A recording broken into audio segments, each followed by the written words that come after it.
अपवर्तनांक। जैसे मान लेते हैं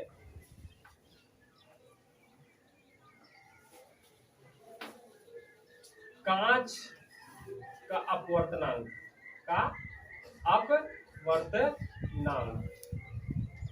किसी वस्तु से होकर प्रकाश जब गुजरती है तो उसका अपवर्तनांक कितना होता है? तो प्रकाश का अपवर्तनांक बराबर होता है प्रकाश, हवा में प्रकाश की चाल, हवा में प्रकाश की चाल और बटे कांच में प्रकाश की चाल के अनुपात। यानी किसी पदार्थ या किसी वस्तु में या किसी वस्तु का अपवर्तनांक बराबर होता है कि निर्वात में प्रकाश की चाल या हवा में प्रकाश की चाल और बटे उस पदार्थ में प्रकाश की चाल के अनुपात को कहा जाता है। किसी वस्तु का अपवर्तनांक वायु में हवा में प्रकाश की चाल और उस वस्तु के में प्रकाश की चाल के अनुपात को कहा जाता है। बता तो अपवर्तनांक किसे कहते हैं? किसी भी चीज का अपवर्तनांक। जैसे हम यहाँ पर एक को लिए कांच का अपवर्तनांक, तो हवा में प्रकाश की चाल और बटे कांच, यानी जो कांच लिए तो कांच में प्रकाश की चाल, हवा में प्रकाश की चाल कितना होता है? 3 लाख किलोमीटर प्रति सेकंड, ठीक है। और बटे कांच में प्रकाश की चाल कितना होता है? 2 लाख किलोमीटर प्रति सेकंड, किलोमीटर प्रति सेकंड। और इधर से जीरो भी काट दो, 5 जीरो है, 5 जीरो काट दिए, कितना बचा? 3/2 यानी 1.5। ये तुम्हारा अपवर्तनांक हो गया। किसका अपवर्तनांक हो गया? कांच का अपवर्तनांक कितना? 1.5। अगर हमको कांच में प्रकाश की चाल निकालना है तो हम इसी से निकाल सकते हैं। जैसे अपवर्तनांक दिया हुआ है, कांच का अपवर्तनांक कितना है? कांच की अपवर्तनांक, कांच का अपवर्तनांक कितना है? 1.5, ठीक है। तो कांच में प्रकाश की चाल कितना होगा? कांच में प्रकाश की चाल बराबर हवा में प्रकाश की चाल और बटे अपवर्तनांक, कांच का अपवर्तनांक। क्या लिखेंगे? कांच का अपवर्तनांक, अपवर्तनांक। हवा में प्रकाश की चाल कितना होता है?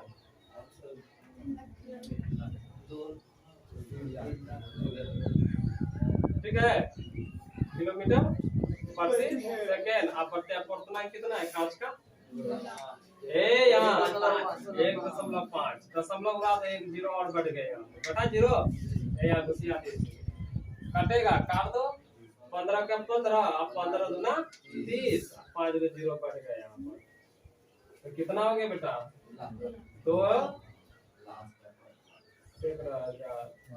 2 लाख किलोमीटर प्रति सेकंड निकल गया कांच का। देखो तो था 2 लाख किलोमीटर प्रति सेकंड, है ना? यहाँ पर आ गया है ना, निकल गया। तो अपवर्तनांक से किसी भी वस्तु में चाल निकाल सकते हैं। जैसे एक और कोई क्वेश्चन ले लो, जैसे यहाँ पर है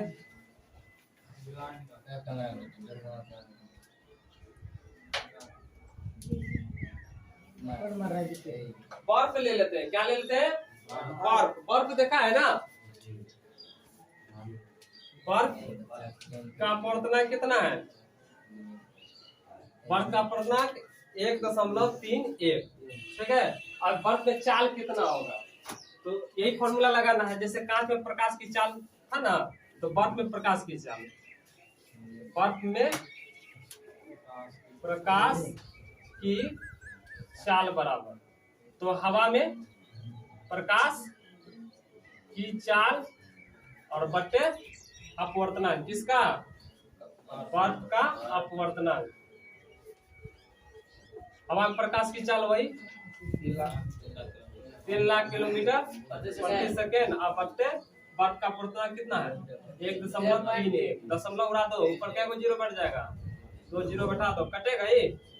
भाग लगा के देखो, जो भी निकलेगा यहाँ पर लिख देना किलोमीटर प्रति सेकेंड, यानी बर्फ में प्रकाश की चाल कितना होगा।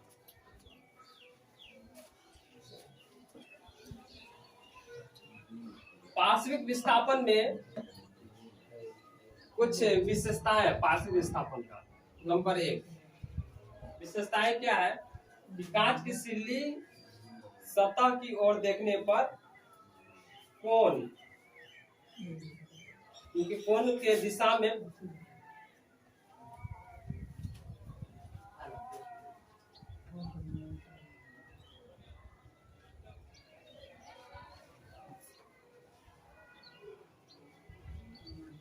कांच की सतह पर अगर हम यहाँ पर अगर हम देखते हैं तो यह किरण हमें यहाँ दिखाई पड़ता है। कहाँ दिखाई पड़ता है? यह निर्गत किरण की ओर दिखाई पड़ता है, यानी यहाँ से हमको डायरेक्ट यहाँ दिखाई, यह दिखाई नहीं पड़ता है, ठीक है। और जब नीचे से अगर हम देखेंगे तो यह किरण ही दिखाई पड़ता है। पहली विशेषता। दूसरी विशेषता है कि निर्गत किरण का पार्श्व विस्थापन सिल्ली की चौड़ाई पर निर्भर करता है, यानी यह देखते हो सिल्ली की चौड़ाई इस पर निर्भर करता है। मान लो इसकी चौड़ाई ज्यादा है, अगर इसकी चौड़ाई अगर हम ये लेते हैं, क्या लेते हैं, मान लो ये कम है ना, इससे ज्यादा बहुत कम है, अगर इसको कम लेते हैं तो पार्श्व विस्थापन क्या होता है बता देखो तो। पार्श्व विस्थापन क्या होता है? कम हुआ।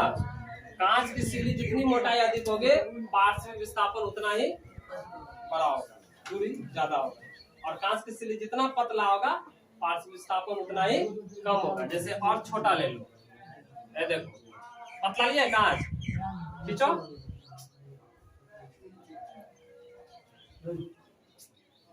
खींचने रे, देखो हुआ रे बेटा, देख कितना पतला हुआ ना।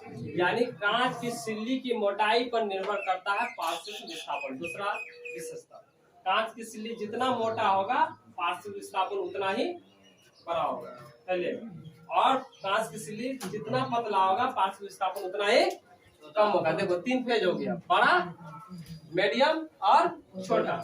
पार्श्व विस्थापन देखो कितना छोटा है या थोड़ा सा बड़ा है, देखना समझ में आ रही है, आसान है।